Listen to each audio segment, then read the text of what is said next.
She texted me at 2 in the morning. I'm at Mark's place. Come get me now or we're over. I stared at the screen. My phone's glow cutting through the dark of my bedroom. My girlfriend, Lauren, 28 years old, had just drawn a line in the sand, and I wasn't about to cross it. Mark was her work buddy. The guy she swore was just a friend, despite the late-night texts and the team drinks that always seemed to involve just the two of them. His wife, Emily, was 6 months pregnant. I typed back, "We're done." Then I screenshot her message, complete with the location pin she'd so boldly sent, and forwarded it to Emily with a note. "Your husband's got my girlfriend at your house at 2 in the morning. Thought you'd want to know." By dawn, Lauren was blowing up my phone, begging for a place to crash because Emily had kicked them both to the curb. I'm Jake, 30 years old, a graphic designer at a mid-sized marketing firm in Chicago. I was sound asleep when Lauren's text jolted me awake. Her message wasn't just a demand, it was a power play, a test to see how far she could push me. "Come get me right now. You've got 15 minutes, or it's over." My heart pounded, not out of fear of losing her, but from the sheer audacity. Mark, her so-called colleague, was a senior account manager at her ad agency. Lauren always said he was safe, married, with a baby on the way. But I'd seen the way he lingered around her at company events, the way she laughed too hard at his dumb jokes. I replied, "If you're at another man's house at 2 in the morning, what am I supposed to prove? We're done. Let Mark take you home." Her response was instant, a flurry of texts that lit up my phone like a slot machine. "Are you serious? I'm giving you a chance to show you care. A real man would be here already. Then you're pathetic. Mark treats me better than you ever did. And finally, fine. I'm staying here tonight. Hope you're happy." That last one came with her location pin, confirming she was at Mark's house in Evanston, a 20-minute drive from my apartment. The nerve of her, sending it like it was some kind of flex. I screenshotted everything, my hands shaking with anger. Then I did something that, in the heat of the moment, felt like checkmate. I found Emily on Instagram, sent her the screenshots and the location pin, and wrote, "Just thought you should know what's going on." Message delivered at 2:17 in the morning. Seen at 2:23 in the morning. By 3 in the morning, my phone was a war zone. Lauren's texts came first. "Jake, what the hell did you do? Emily's here. She's losing it. I need somewhere to stay. Please." Then, "She's throwing my stuff out. I'm sorry. Okay. Please, babe, help me." I put my phone on Do Not Disturb and rolled over. I wasn't her knight in shining armor. Not after this. When I woke up at 8 in the morning, my notifications were a disaster: 73 texts, 41 missed calls, and 12 voicemails. Lauren's messages were a roller coaster of rage and desperation. "You ruined my life. Emily's divorcing Mark. And it's your fault. I'm basically homeless now." Then, from Mark himself, because apparently this genius had my number. "Dude, you screwed me over. Emily thinks I'm cheating, and it's not like that. Lauren just needed a place to crash." Yeah, right. The best message, though, was from Emily. "Thank you for telling me. I've suspected Mark for weeks. I found Lauren's scarf in our bedroom. Our bedroom. They're both out. I'm keeping the houseites in my name. You did me a solid." Turns out, Lauren had been at Mark's since 10 in the evening. They'd been drinking, posting on Snapchat in his hoodie, captioned, "Chillin' with my work bestie." Another at 11:30 in the evening, a selfie in his kitchen, late-night vibes. By 1 in the morning, she'd posted a blurry shot of them on his couch, wine glasses in hand, captioned, "Living our best life." She deleted everything by morning, but I'd already saved the evidence. I'm not an idiot. Around noon, my buzzer rang. It was Lauren, dragging a suitcase, with her sister, Tara, in tow. Tara went full attack mode. "You need to let her in, Jake. She messed up. Okay. Be a man." I leaned against the doorframe, unfazed. "She doesn't live here. Never has. My name's on the lease, not hers." Lauren's eyes were red from crying. "Where am I supposed to go? My car's at Mark's, and Emily won't let me near it." I shrugged.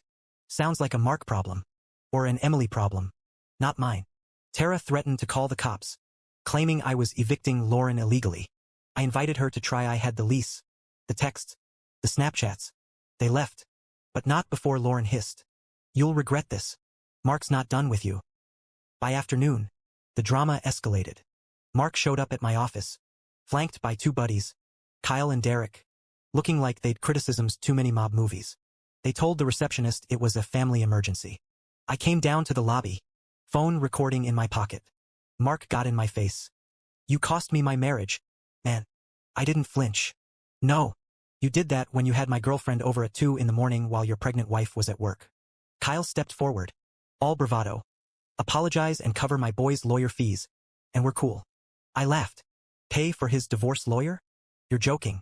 Derek muttered something about handling this outside. But security was already watching. I said, we're done here. They left after security noted their car's plates and banned them from the building. That evening, Emily messaged me again. Mark's trying to spin this like I'm unhinged and shouldn't get custody. Can you send me those Snapchat screenshots? My lawyer needs them.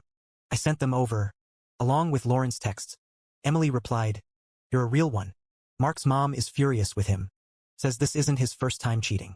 Apparently, Mark had a history his ex-girlfriend before Emily caught him with someone else too. Pattern recognized. Meanwhile, Lauren was imploding online. She posted a long TikTok rant about toxic exes who abandon women in need. Her friends hyped her up in the comments until someone definitely not dropped a bomb. Didn't you cheat with a married guy whose wife is pregnant? The thread blew up. People tagged Emily, who commented, tell the whole story. Lauren. Lauren deleted the video, but screenshots were already circling on Twitter. Then she made a fatal mistake. She went to my mom. My mom called me at 7 in the evening, cackling. Lauren showed up with a whole PowerPoint. Jake, PowerPoint. Said you were controlling and abusive. I asked her why she was at a married man's house at 2 in the morning. She had no answer. Apparently, Lauren brought donuts as a bribe, but my mom just ate them while dismantling her story. I told her, honey, you cheated with a guy whose wife is pregnant. No donuts fixing that. Then came the plot twist. Lauren and Mark went public as a couple. They posted a selfie on Facebook. Arms around each other. Captioned, New Beginnings. The comments were savage. Homewreckers belong together. Poor Emily and her baby. Mark's sister chimed in. You're a disgrace. Mark. Emily commented. Enjoy my sloppy seconds. Lauren. The post was deleted in 2 hours. But the damage was done. The real karma hit at work. Lauren and Mark were in different departments at their ad agency.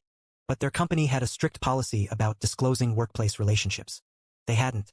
Someone, maybe Emily, maybe not, sent HR the Facebook post, the Snapchats, and timestamps proving their affair had been going on for months. Both were called into meetings. By the end of the week, Mark was fired for charging client dinners that were actually dates with Lauren. Lauren got the boot for fudging her timesheets, clocking in but leaving early to meet Mark.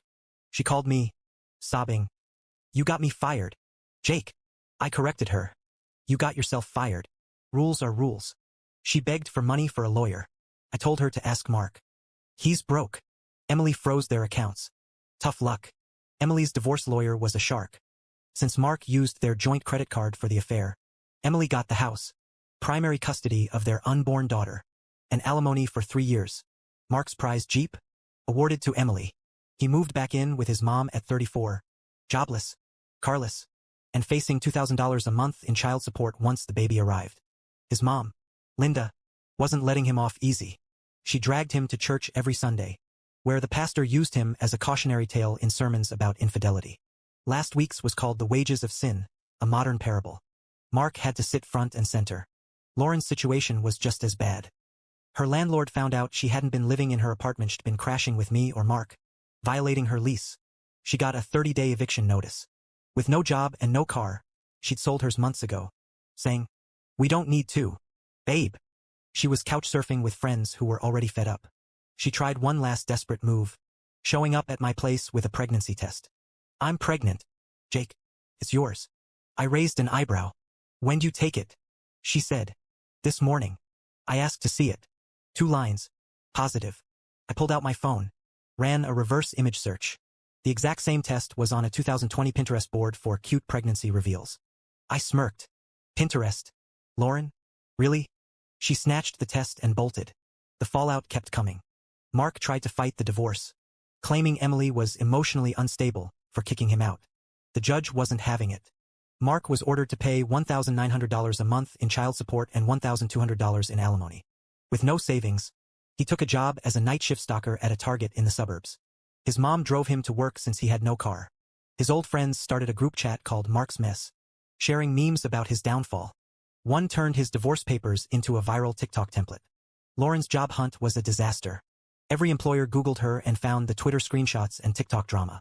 She finally landed a gig at a call center an hour away, taking 2 buses to get there.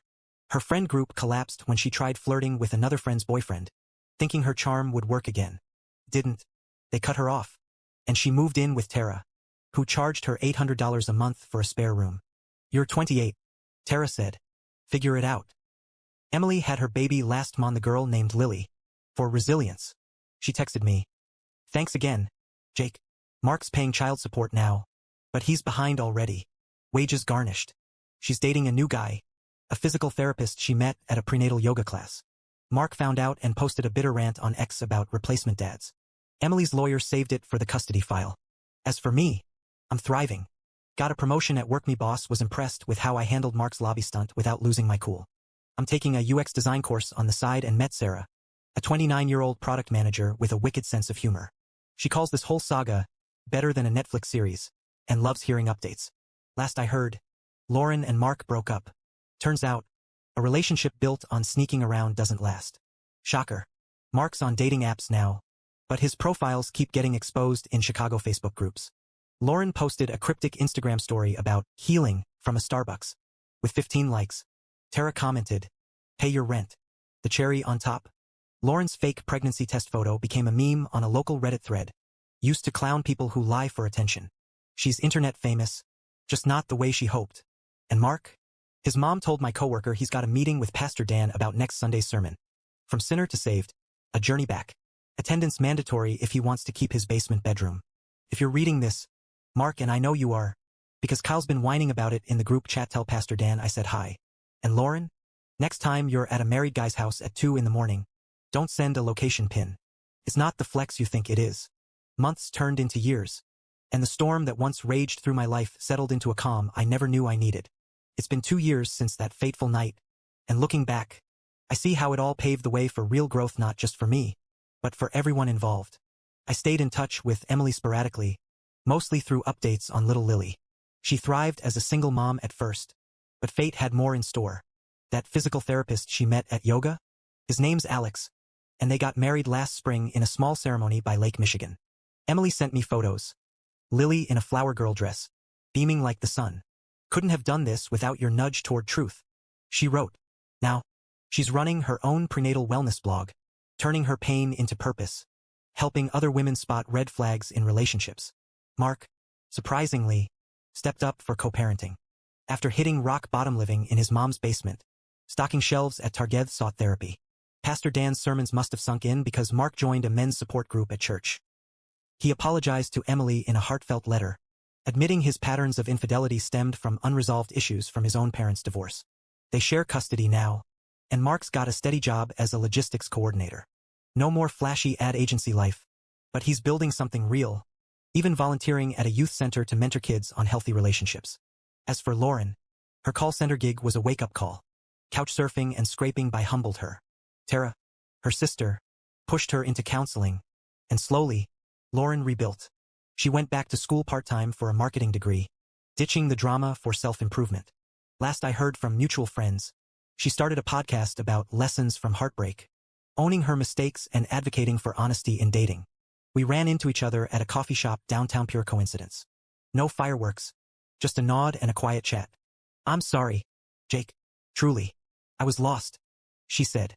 I forgave her, not for her sake, but for mine. Closure felt good. Me, Sarah, and I are engaged now. She's the one who encouraged me to launch my own freelance design studio, which took off faster than I imagined. We're planning a trip to Europe next summer, sketching out our future together. That 2 in the morning text. It wasn't a curse. It was a catalyst. It forced us all to face our flaws and emerge stronger. Life's not about perfect endings, it's about the redemptions along the way. And for that, I'm grateful.